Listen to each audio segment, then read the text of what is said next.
The prelude to the Enhypen controversy. The true identity of the 6 fans who gave the middle finger to Nozomi in a New York park.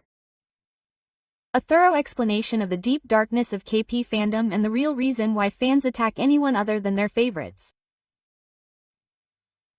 In August 2025, the UBS Arena in New York was filled with the silver light of light sticks held up by tens of thousands of performers, making it look like a galaxy sparkling in the night sky.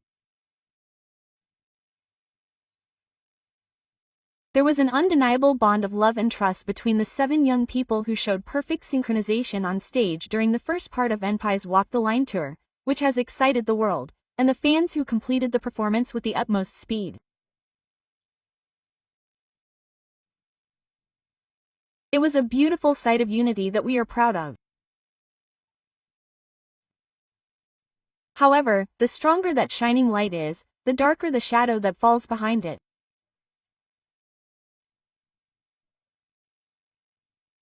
An incident that occurred in this place on this day became known to fans all over the world through the modern-day forum of social media, and also to Takumi, sharply questioning the complex relationship between love and hate that K-pop fandom has held for many years, and the true nature of supporting them.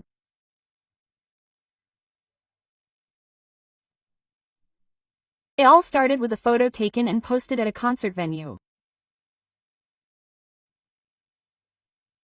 A female fan was posing in front of a life-size portrait of member Hisa, giving the middle finger as if to insult him.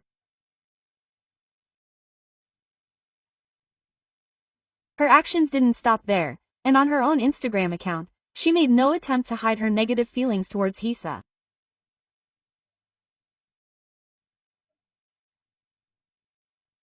She referred to herself as an Ot6, a slang term within the fandom that refers to a position in which one supports only 6 members out of the 7, excluding one specific member.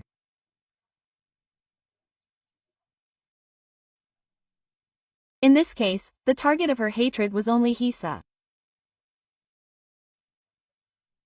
This post was like a stone thrown into calm water, causing a huge ripple in Takuma. Many performers were shocked, saddened, and most of all, expressed strong anger.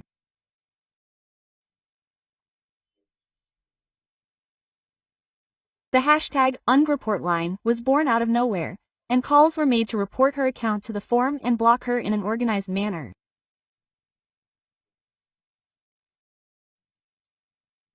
Fans' confusion and anger were heard on social media. Do you know what it means to support a group? It's not proper to buy expensive VIP tickets and come all the way just to insult someone. Her actions are exactly what Jake, the person she's supposedly pushing, hates the most. What emerges from these comments is not simply a condemnation of one individual's deviant behavior. It's a deep sense of despair at the fact that the sacred story of Enhypen as a group of 7 people as one has been tarnished from within.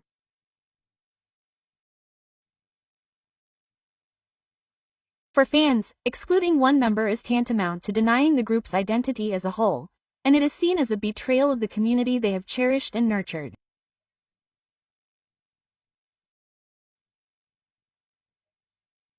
So why did one fan hate a particular member so much, and go to the trouble of spending time and money to openly express that hatred? The concept of Ot6 is the key to understanding the nature of this issue. This is not just a matter of personal preference, but an active expression of the will to exclude.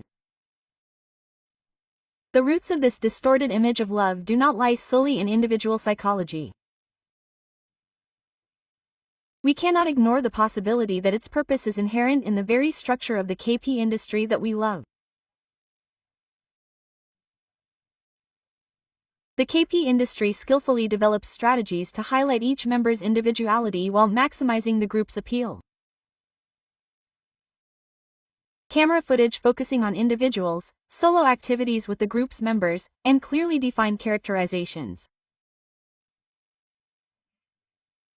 These are effective methods for acquiring diverse fandoms, but they can also cause fans to become emotionally invested in only one member, creating a mental barrier between their favorite and the other members.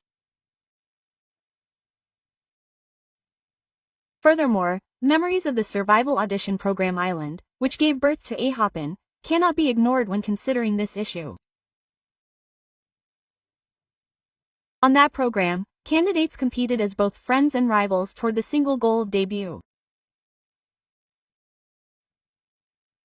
Fans, who are the viewers, voted desperately for their favorite trainees to debut, and shared their successes and failures. The strong attachment to a particular trainee formed during this process remains even after the group is formed, and in many cases, it continues as a form of affection toward the other members.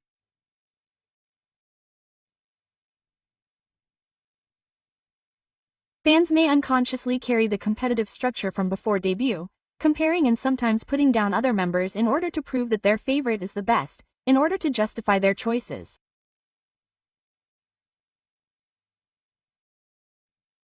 This can be seen as a dangerous sign that the parasocial relationship that fans perceive as an artist, a pseudo-interpersonal relationship, can transform from healthy support into a desire for possession or control.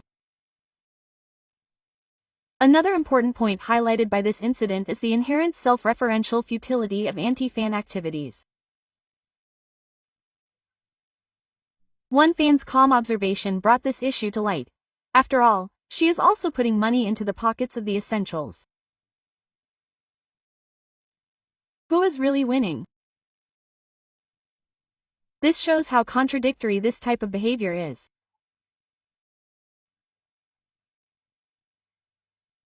She attended the concert to express her hatred for Hysan, but the tickets and merchandise she paid for ultimately became funds for the entire Enhypen group through her agency. This in turn became part of the cost of costumes, microphones, and the production of her next album for Hysan, whom she detests. It is an extremely ironic structure in which actions motivated by hatred ultimately end up controlling the object of their hatred. Anti-fans are consumed by the very system they are trying to deny, and even their energy ends up being used as fuel for the system.